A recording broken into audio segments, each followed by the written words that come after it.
ku izina ry'Imana Data na Mwana na Roho Mutagatifu amen.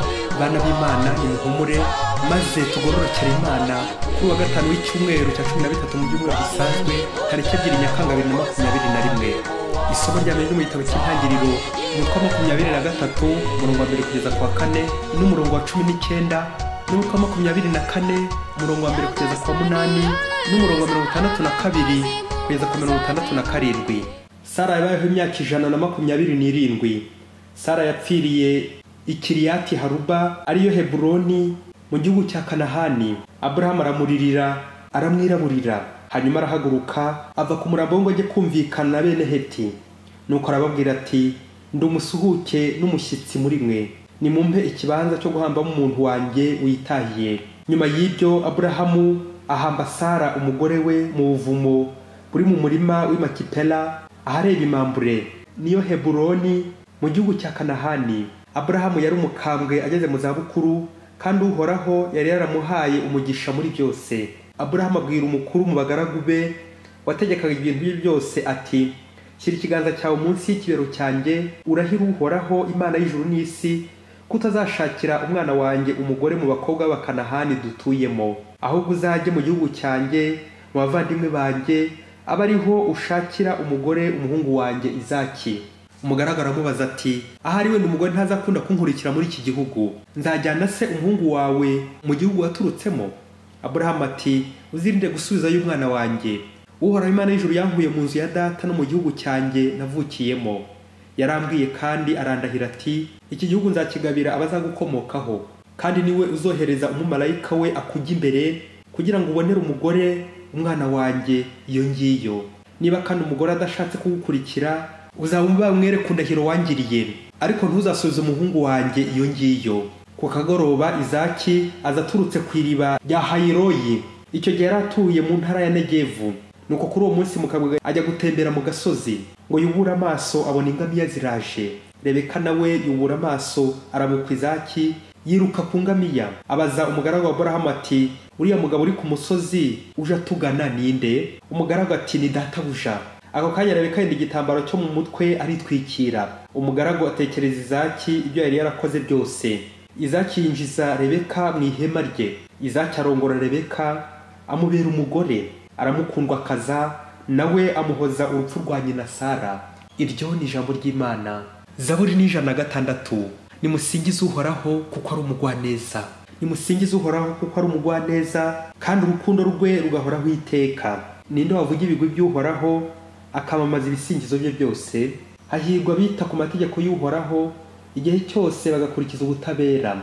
Uhoraho uranyibuke, wowe ugira neza umuryango wawe. Uze untabare, wowe ukiza umuryango wawe, kugira ngo niyumvemo ihirwe ry'intore zawe. Mpimbazwe n'ibyishimo by'umuryango wawe, nsangire umunezero n'abo wagize ingarigari zawe. Nimusingize Uhoraho kuko ari umugwaneza. Nyagasani Yesu nabane namwe. Amagambo mu Ivanjili ntagatifu Yesu Kristo ukanditswe na Matayo umutwe wa 9 umurongo wa 9 kugeza kwa 13. Muri icyo gihe Yesu avuye i Kafarnawumu, yigiye imbere abona umuntu wicaye mu biro by'imisoro akitwa Matayo. Aramubwira ati, nkurikira. Arahaguruka aramukurikira. Nuko igihe Yesu yari ku mezi we, abasoresha benshi n'abanyabyaha baraza basangira nawe n'abigishwa be. Abafarisayo babibonye babaza abigishwa be bati, niki gituma umwigisha wanyu asangira n'abasoresha n'abanyabyaha? We rero abyumvise aravuga ati, abazima si bo bakeneye umuvuzi, ahubwo n'abarwayi. Nimugenere umusiganuzi ikiri ijambo rivuga ngo, icyo shaka ni impuhwe si igitambo. Erega sinaza ngo no guhamagara intungane, ahubwo abanyabyaha. Iyo ni Ivanjili ntagatifu. Bana b'Imana, Kristo naganze mu mitima yacu, tumubone tumwereke abandi buri munsi. Muri amasomo tujye kuzirikana ku ngingo yo kutiyoberanya. Bikadusaba gukora cyane kugira ngo twiyerekane uko turi, imbere n'inyuma bigahura, nguko kuvugisha ukuri muri wowe. Abasore n'inkumi baje kwigira umubano kuri paruwasi, ukababaza uti, ese nirihe kosa mwashakanye yagukorereka kubaza cyane kurenza yandi? Wagize se ngo yasubiza ngo wenda yishe umuntu cyangwa apfumuye amazu y'abandi? Ashwida. Ahubwo arasubiza ati, nukuguca inyuma. Iyo mwashakanya guca inyuma niyo kosa rirenza yandi yose. Aha bavandimwe, iki cyaha kigira ubukana koko. Icyaha cyo guca undi nyuma n'ubuhemu bukomeye pe, kirazengereza, gitera agahinda. Tekereza uwo mwasezeranye ko atazaguhemukira, agahora kuryoshya ku karimi n'utugambo twiza dusize umunyu yewe n'amavuta n'ibitunguru, ngo ndagukunda sheri, ariko waba udahari cyangwa atakuruzi akaguca inyuma. Ako n'agahinda gakomeye. Uko icyo cyaha cyo guca inyuma cyabaza uwo mwashakanye, ni nako icyo cyaha kiryana bikomeye cyane imbere y'Imana. Tukaba twakigenya ku Mana no gusenga ibigirwamana, gusenga izindi mana, imana z'amahanga. Nguko guca inyuma Imana, kwiyoberanya, kubwira Imana ku karimi ngo ndagukunda, ariko imbere umutima uri kure y'Imana. Mu isomo rya mbere muri iyi minsi turi twumvise mu minsi yashize uburyo Imana yatoye Aburahamu ngo umukurambere w'abemera bose, urimo nanjye ndimo, twese abakristo nyine. Bityo Aburahamu abungabunga ubuyoboke ku Mana, le monotheisme, gusenga Imana imwe rukumbi nta kwibangikanya n'ibindi, éviter le polythéisme, kwirinda ibigirwamana, imana z'amahanga. Uyu munsi nyuma yuko Sara apfuye, inkuru y'akababaro, na Aburahamu akamuririra ndetse akamushyingura, twumvise na Aburahamu ukuntu yamukurikiye nawe nyuma. Rero Aburahamu abinyuje ku mugaragu we, arifuza gusigira umuhungu we Izaki umurage mwiza, iyo ndahiro yo gukomeza kubungabunga isezerano ryo kuyoboka Imana imwe rukumbi. Bityo Izaki ntazashake umugore wazamurarura ngo abe yayoboka ibigirwamana. Izaki rero uyu munsi turamwumva akabonye Rebeka nk'umugore. Bigaragara ko nk'uko twabyumvise uyu munsi ko Rebeka azafasha Izaki mu buyoboke ku Mana imwe rukumbi, nk'uko yabitangiye uyu munsi amuhoza amarira nyina Sara. Ese mubyeyi, uwo mwashakanye ajya guhoza amarira, intimba n'akabaro waba ufite? Cyangwa wasanga iyo ugeze mu byago ajya kubyiniraho, akagushinyagurira, akagucunaguza, akakuryarya uwo mwashakanye? Ese mu rugo ibibazo by'umwe bihita bihinduka ibibazo by'undi, ndetse n'ibisubizo mukabisangira? Cyangwa buri wese arirwariza ngo mwasezanye ivanguramutungo, kandi byaba yebabawe mu rugo rumwe kweri? Birabareba rero, iyo mutavanze umutungo burya icyo ni ikimenyetso cyo ko mutazahuriza hamwe. Umwe azacukwe hirya, undi acukundi hino, nuko ku mugoroba mukaza guhuriza hamwe, mwasaruye ibyo ntazi mu mihana, mu mifurege, mu bigunda, mu bihuru, mugahuriza ku muguruko, muri zirara zishya. Bwacya mu gitondo umuriro mukawumena mu ivu, nuko muri karitsiye bakaba babonamwe abantu b'intangarugero, bakajya babatora ndetse no ku buyobozi bakabatora nk'urugo rw'intangarugero, kandi batazi ibibera imbere muri zirara zishya.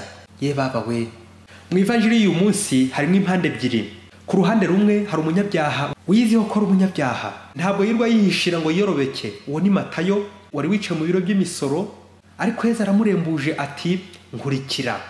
Amen. Gukurikira Yesu, nk'ubu Yesu agakubwira ati nkurikira, wagenda wasiga ibyo wari urimo cyangwa wabijyana? Ibaze nanjye nibaze. Twibuke ko abasoresha muri iki gihe cya Yesu bafatwaga nk'abaruharwa, ibisambo, abajura n'abagambanyi b'igihugu, uko bakoreraga ubutegetsi bw'Abaromani. Abaromani bari bari ku ngoma muri Isiraheli, bari barakandamije Abayisiraheli. Ubwo bihite byumvikana ko Abayisiraheli n'Abaromani batacanaga uwaka, barabanzi. Rero nawe yibaze uko wakwita umukunzi w'umwanzi wawe. Nuko Matayo bari bameze, bari ingambanyi, bari bisambo mu maso y'Abafarisayo nyine, bakabarega ko bagambaniraga igihugu. Ibaze nawe ibyaha bingana umusozi Matayo yikoreye, ibaze uyu murundo wabyo. None twakwibaza tuti, kuki Yesu arenze kuri ibyaha agahamagara Matayo ngo amukorere? Aho Yesu we ntiyari kugira ubwoba ngo Matayo yazakomeza kakageso cye ko kwiba, mu minsi iri imbere akaba yazagambanira kiliziya? Oya, iki gisubizo cya Yesu imbere y'Abafarisayi bari kwijujuta ni kibihe byose, ni impuhwe, la miséricorde. Yesu ati erega sinazanywe no guhamagara intungane ahubwo abanyabyaha. Amen. Urakoze Yesu kuko udukunda kandi twebwe turi abanyabyaha. Mbikesha iki Yesu ngo nkunde kandi ndi umunyabyaha? Ese ngewe ndi intungane cyangwa ndi umunyabyaha? Ibaze nanjye nibaze. Nuko rero ibaze niba nawe uha Yesu karibu cyangwa niba ukomeza kumwijujutira nk'Abafarisayi. Ku rundi ruhande rwa kabiri, usibye ku ruhande rwa Matayo, hari abandi biyorobeka mu mvugo y'iki gihe, twavuga batubuzi, gutuburira Imana. Babandi biyereka neza inyuma, bagacira abandi imanza z'amahugu, kubasebya, bagatura ibitambo byinshi inyuma, bakurikiza amategeko, inyuma bameze neza ariko imbere nta kirimo, n'ibihubuzi, n'abambuzi, n'ibirura. Abo rero n'abigisha amategeko n'Abafarisayi bari kwijujutira Matayo ngo kubera ko atowe kandi agasangira na Yesu. Asanga Abafarisayi baribwiraga ko Yesu azabatora mu ntumwa ze. Yesu rero akaba ari kunenga ubuyoboke bwabo ku Mana. Bigaragara ko bakurikiza amategeko y'Imana inyuma gusa, ariko imbere nta mutima bashyiramo. Yesu uyu munsi akabasubiza ati, icyo nshaka ni impuhwe, si igitambo. Amen. Urakoze Yesu kuturebera mu ndorerwamo y'impuhwe. Niko ko bavandimwe ko tubyiboneye, impuhwe zisesa urubanza. Dore za mpuhwe za Yesu zirembuje Matayo. Iri torwa rya Matayo rero rigashushanya umuhamagaro wacu uko Nyagasana turembuza mu isengesho, mu buzima bwo gukorera Imana, ariko by'umwihariko mu gitambo cya misa, aho Yesu turembuza twari turi iwacu tukaza mu kiliziya. Icyo gihe tuba twamwiteguye muri penetensiya, cyagiye avuga ati nkurikira, hanyuma tukaza guhazwa tugasangira nawe Ukaristiya, tugashimira Imana, nuko tukunga ubumwe na Yesu. Twari abanyabyaha, none Yesu araduhinduye tubaye intungane kubera ifunguro rye ritagatifu duhagije. Nuko rero umufarizayi we ntabwo Yesu atora gusa abashoboye, ibihangange, abafite amavuko y'ikirenga, ibisome, ahubwo Yesu atora kandi abatoye akabashoboza. Aka Pawulo mutagatifu ati, nshobozwa byose na Kristo untera imbaraga. Je peux tout en celui qui me fortifie. Amen. Rero bavandimwe ntawe kwihanagaza ngo arashoboye, ngo ari intungane, ngo nta cyaha akora. Oya, ubuzima bwose ni Yesu ubudushoboza. Umuhamagaro wose ni Yesu ubudushoboza, kuko niwe udutora nyine, akadutuma, akanatumenyana n'ibidutunga. Cyakora muvandimwe, iyo watangiye kwiyemera, kwiyorobeka, ukiyoberanya, birangira nyine ubyishoboje wenyine, icyo gihe urarindagira, ukagwa, ukagusha n'amazuru yewe. Iyi vanjiri ije kudukebura, buri wese akibaza uburyo akora imihango yo guhimbaza Imana, cyane cyane misa ntagatifu ku bakristo gatolika. Uru rugendo rwo kuva mu rugo tujya mu kiliziya, aho Yesu aduhamagara nka Matayo ngo tumukurikize, tukaza no gusangira nawe. Twibaze rero uyu munsi imigambi dusohokana mu misa, niba duhinduka ibirura cyangwa intama. Hari abakristo bamwe bava gusenga ku manywa bakiyoberanya, bakajya mu misa bagakorera Imana ku manywa, kuririmba, gusenga, gukora ibikorwa by'urukundo, ibyo bikaba ku manywa. Ariko nijoro birababaje, bagafata imihoro n'intwaro za sekibi bakarwanya Yesu, wa wundi bari bavuye guhabwa, wa wundi basangiye. Abo n'abafarizayi bari kwijujuta, kandi Yesu yabagaburiye, yabagiriye neza. Izo ni ndashima, les ingrats. Umunsi umwe hirya kure muri Afurika, misa yarasohotse, nuko abasore babiri Kirabiranya na Shushanya, bombi baririmbaga muri korali ikomeye cyane, bazi kuririmba ibikomeye, bazi guhogomba. Muri iyo misa rero Kirabiranya niyo wari wacuranze inanga, biryoshye cyane pe, naho Shushanya ari wari uri gutera igipimo, ari kuyobora abaririmbyi. Misa rero irangiye, inzara yariye aba basore bacu, nuko bahura aho bateka imitwe nk'uko bari babisanganywe.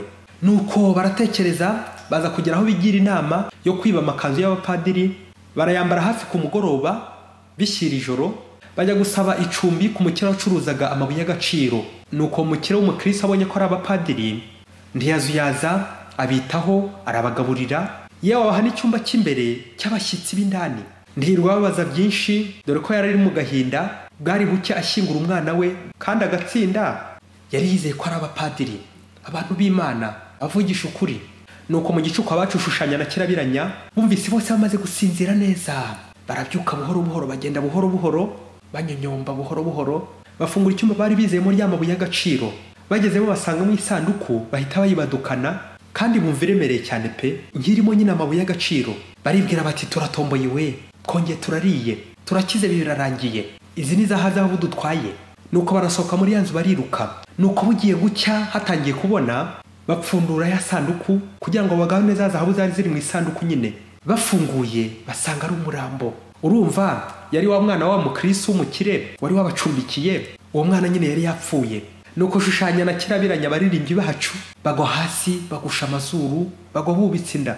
Kandi kibabaje, bwari buke bazinuka kuririmba kuri paruwase misa ya mbere. Ibaze nawe, Shushanya we, mbega wowe, Kirabiranya we, mbega wowe, ubaye umwe muri aba basore uteruye isanduku y'umurambo kandi wari wizeye amabuye y'agaciro, wabigenza ute? Wazongera kwiba? Wakwisubiraho? Ibaze nanjye nibaze. Muvandimwe ntukiyoberanye, kuko Imana irakuzi, ibyo ukora byose Imana ibikuruzi. Matayo 5 muzumirwa, Matayo 5:5 muzatungurwa. Shushanya na Kirabiranya we, mbega mwebwe, murumiwe, muratunguwe. Bakristo bavandimwe, no kwitonda no kurwana urugamba buri gihe cyose, cyane cyane igihe uvuye gusenga. Shitani kuna abana b'Imana bavuye gusenga, bavuye mu misa, bavuye gusangira na Yesu. bavuye kuririmbira Imana. Buri gihe shitani birekereje iyo ubonye uri gutera imbere mu Kristo ho noneho igumya kugucungisha ishakisha ahantu waza kugwa kandi ukagusha n'amazuru ngo ikwigarurire, ikagushora mu bujura, ukajya guhemukira abandi, ukajya gusahura abandi, ukajya kwishushanya wiyoberanya wihindura utari we, ukagaragara inyuma kuri umupadiri kandi imbere uri umujura, uri sekibi. Ubwo n'ubufarizayi muvandimwe. Ni koko bavandimwe, iyo umunyabyaha umwe agarutse Yezu wabatomboye, Yezu si urota akubonye ugarutse mu kiliziya wonge kugaruka ku isengesho wari waradohotseho. Yezu buri yajya ku ruhande rw'umunyabyaha atari kumushyigikira mu byaha bye, ahubwo ashaka kumukiza, kumuzahura, kumugarura, ngurikira. Yezu rero uyu munsi yagiye ku ruhande rwa Matayo w'umusoresha umunyabyaha ngo amukure mu bucakara bw'icyaha bw'Abanyaroma, amuzahure kuri iyo ngoyi. Ngo kuko Yezu adutora twari intabwa baruharwa, akaduhanagura, akadusiga, akadutaka, akadutonesha kubera impuhwe ze, impuhwe za Yezu. Ese wo mu Kristo ntaho ujya wishushanya ukereka abandi mu kiliziya, mu rusengero, kuri umuyoboke w'indani utanga icyacumi n'indi migenzo myiza nyine y'umukristo, uko kuntu kose uri gushushanya abandi Imana yakureba ikazunguza umutwe. Ese muvandimwe, iyo waraye mu byaha, ubujura, kujya kwiba mu y'agaciro, mu ngeso mbi z'urukozasoni, z'ubusambanyi, ese hari ubwo ubanza kwitunganya ugasaba penetensiya, ugasaba imbabazi mbere yo guhimbaza Imana mu misa, mu masengesho, cyangwa nawe wiroha muri cya kivunge ngo Yezu ahabwa ababi n'abeza, ngo reka twirire, ukiroha muri korari nkashushanya na kirabiranya, nyamara shushanya nawe kirabiranya. Imana ibona hose, ibona mu nkebe z'imitima yacu, ntawe itagera. Yezu agera hose nta kimusoba. Rero kwiyerekana ukuri nibyo bituma Yezu akurembuza. Uyu munsi nanjye reka nitoze kurebera abandi mu ndorerwamo y'impuhwe aho kubarebera mu ndorerwamo y'urubanza, kuko Imana yo itareba igihagararo, ubwenge tuzi, amategeko tuzi, imisusire, ntikangwa n'ubukire n'imiryango ikomeye tuvukamo, ahubwo icyo Imana ireba n'umutima mwiza wicuza, uyigororokera buri munsi. Rero Imana bavandimwe ntabwo idukunda ko turi beza ngo idutore ko turi bikomerezwa, ahubwo tuba beza kuko Imana idukunda. Amen. Tugira agaciro nka Matayo ari uko Yezu aduhamagaye ngo tumukurikire. Urakoze Yezu. Mwese Imana ibahe imigisha n'amahoro. Imana Data na Mwana na Roho Mutagatifu.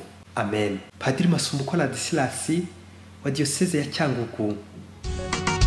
Namwe ni muje mu muzabibu wanjye.